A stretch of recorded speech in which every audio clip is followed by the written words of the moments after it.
Bonjour peuple de Dieu, je suis Ouattara Emmanuel, ambassadeur de Jésus-Christ de Nazareth. Je suis venu t'annoncer la parole vivante de l'Éternel.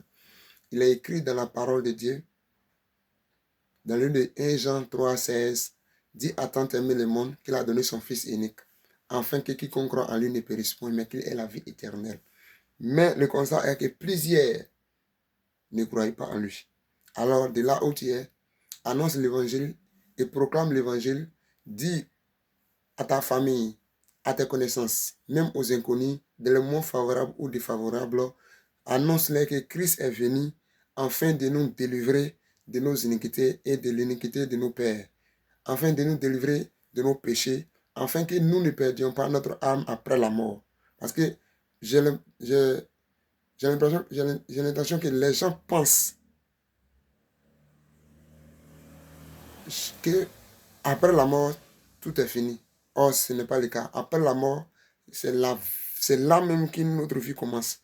Où alliez-vous vivre après la mort? Cela devrait être toujours une interrogation dans votre esprit chaque fois que vous respirez, afin de garder le feu, la flamme de l'éternité, la flamme de la réalité de l'existence de quelqu'un qui est invisible, qui vous a créé et qui vous a donné de goûter à sa grâce.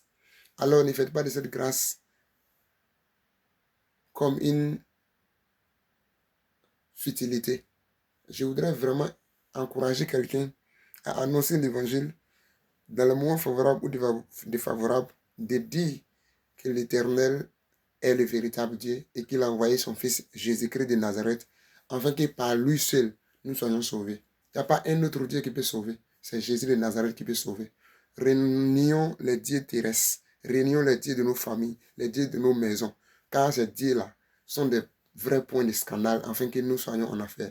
Alors, si tu ne veux pas aller en affaire, bien-aimé, de là où vous êtes et où vous m'écoutez, que l'esprit de paix et l'esprit de révélation descendent sur vous, afin que vous chérissiez le Saint-Esprit et que vous interrogiez le Saint-Esprit, afin que le Saint-Esprit vous éclaire et que vous aussi vous deveniez vraiment participants à la vie de Christ. Au nom de Jésus, j'ai prié, soyez bénis et que l'Esprit du Seigneur vous accompagne partout où vous êtes.